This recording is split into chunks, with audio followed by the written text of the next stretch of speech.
My name is Shock G. And I'm Tupac. Yeah, okay? It ain't about milking off the next man. That's a motherfucking hoe. I'm a motherfucking pimp. I'm finna come up on my own. I'm gonna get my own sack. So I took what little bit he gave me and doubled up and doubled up and doubled up, and I've been doubling since. And I'm gonna keep on doubling till these niggas kill me, and that's that. And all this risk that niggas trying to make me go through, I'm gonna make them feel the fire like I got to feel the fire. And that's real, and anybody can't understand that. They don't understand the black thing. It's gonna stay black. I'm not finna act white just cause y'all want me to act white. I'ma buy a Benz cause that's what niggas do. You understand me? I'ma smoke weed cause that's what niggas do. I'ma pack a gat cause that's what niggas do. You understand me? I'ma get drunk cause that's what niggas do.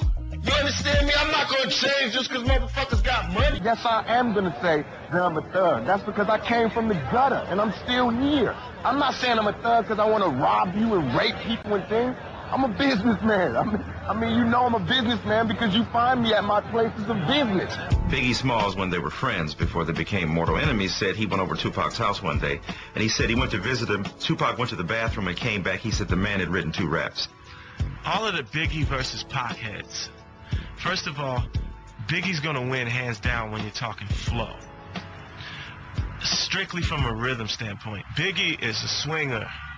He swings like a horn player over jazz. B-I-G-P-O, P-P-A, no info for the D-E-A. He put more emphasis on the He's just spelling his name. When people say Pac is the best rapper of all time, they don't just mean he's the best rapper. They just mean what he had to say was most potent, most relevant, and that he was the better human being. Tupac pulled from Martin Luther King, Malcolm X, all the good speakers. Even though you was a crack fiend, mama, you always was a black queen, mama. It's like pouring those words out because you mean it. Pac rhymed from the pit of his stomach. Humpty Hump and Slick Rick rhymed from the nasal palate. Nas rhymes from the back of his throat. Pac rhymed from the pit of his stomach. You know what I mean? He was singing it out. So if you listen to that, there wasn't many rappers doing it. But there can't a motherfucker out there tell me shit, cause I was on welfare, started with nothing, now I got a little bit of something. I'm on the bright screen, I'm on videos, god damn it, that's why I act like this. That is not insane, that is sane and straight like a motherfucker. That's positive, like a motherfucker. Pac stood up, and it's the first thing you've heard him say in like 2 weeks of court. You know, Your Honor, and throughout this entire court case, you haven't looked me or my attorney in the eye once. It's obvious that you're not here in search of justice. So therefore, there's no point in me asking for a lighter sentence. I don't care what you do because you're not respecting us. This is not a court of law as far as I'm concerned. No justice is being served here. And you still can't look me in the eye.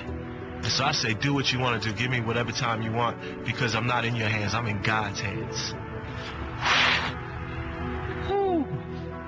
You can cut the tension in the courtroom with a knife.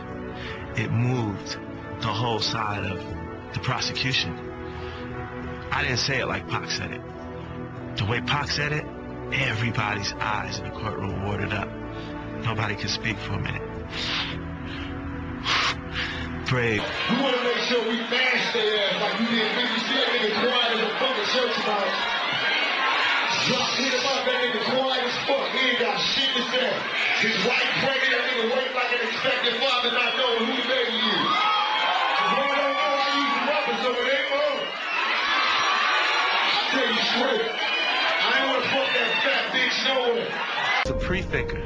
Yeah, you wonder how could he make a song, God Bless the Dead, praising Biggie after Biggie died and Pac died first? Because Pac was a thinker like that. He was always plotting. If I died this way, put this out. If I died this way, I want you to put this out. He was thinking and he wanted to cover all those bases. That's game, ain't it? Woo. He was playing to win. He had a plan E, much less a plan B. I walked in the room to visit him, and he was trying to tell me something. That'd always be one of the mysteries in my life. I don't know what he was trying to tell me, but he was trying to tell me something. And he was shaking the whole bed. He was a warrior, you know, to the end. On September 13, 1996, after 6 days in critical condition, Tupac Amaru Shakur was pronounced dead. He was only 25. Quincy Jones said if Malcolm X died at 25, he would have been a street hustler named Detroit Red. If Martin Luther King died at 25, he would have been a local Baptist minister who had not yet arrived on the national scene. And if I would have died at 25, I would have been known as a trumpet player and struggling composer, just a sliver of my life potential. Pac was a prophet. He knew things that none of us see yet. And Pac ain't never let me roll with him to pull no gun on no black man. Cause he's seen a lot of brothers gone, a lot of sisters gone, a lot of children gone. Pac wasn't no gangster. I rolled with Pac. We came up together. Pac was a soldier. You know, no matter how bad it may get, just keep going, because you only fail when you give up. He gave me pride. You know, he gave me love. He gave me inspiration. I don't think he realized how great he was. You know, I don't think he fully realized how much people admired him, you know, and thought of him. I always wanted to make a book out of my life, like a fairy tale. Raised by the Black Panthers and strung out. Posse up, we thugging y'all to the 90s. Peace to my nigga Kato.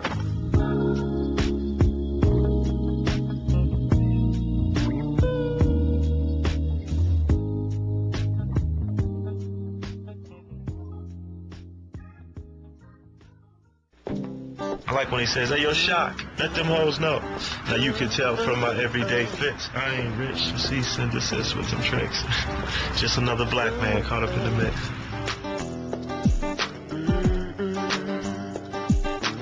When I ride, he ride. When I get some ass, he gets some ass. When I get my drink on and my smoke on, he get his drink and his smoke on. And I hit so much harder in the left hand now, you just don't even know. I'm righty. It's like it done took over. Pac just up in there. Woo-hoo-hoo. Boy.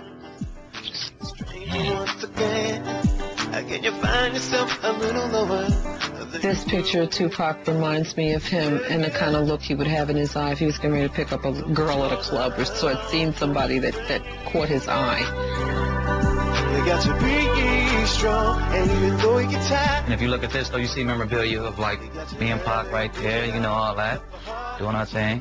This was a sketch that was drawn from me and him.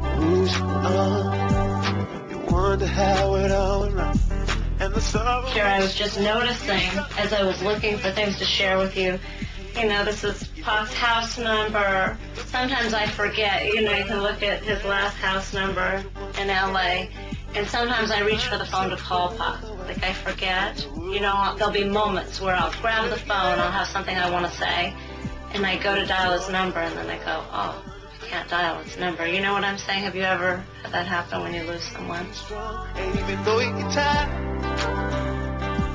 No time to pray to God, cause it's war when the squad hits. You wanted to be abusive, so I robbed a mother's manhood. You should have learned how to use it for colored girls.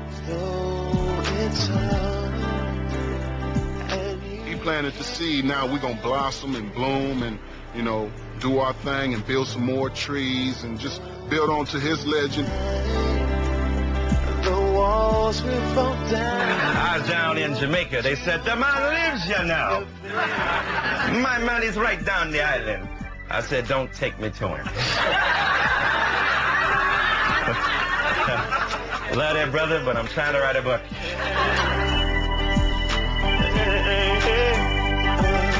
He says, you know what my favorite piece of music is? And I went, no. He said, my favorite piece of music is the theme from Les Miserables. And I, like, almost had a car accident, because I had your favorite what?